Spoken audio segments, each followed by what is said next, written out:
Sir middle class इस देश का सबसे देशभक्त क्लास है, जो सबसे ज्यादा टैक्स देता है। और सर जब नौकरी से लौटता हुआ साधारण पैंट शर्ट पहने मिडिल क्लास का आदमी मेट्रो की लाइन में खड़ा होता है तो उसे यह चिंता नहीं होती कि घर जाकर कौन सी पिक्चर देखूंगा या कौन सा पकवान खाऊंगा।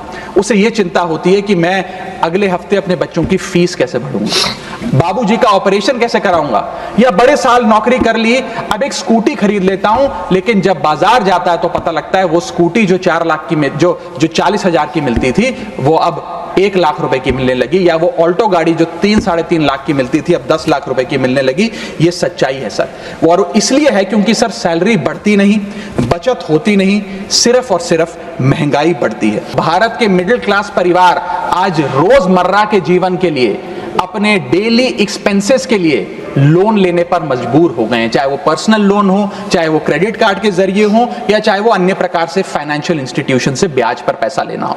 यानी कि जो सैलरी 1 तारीख को आती है वो पहले ही आपके रोजमर्रा के जीवन में जो आपने खर्चा करने के लिए ब्याज पर पैसा लिया हुआ है उसके भुगतान में लग जाती है। और इंडिया का मिडिल क्लास एक डेट ट्रैप में फंसता जा रहा है। ये लोन कोई मकान बनाने के लिए या दफ्तर खरीदने के लिए या एसेट क्रिएशन के लिए नहीं है, ये day to day expenses meet करने के लिए जो भारत के मिडिल क्लास को एक डेट ट्रैप में खड़ा करता जा रहा है।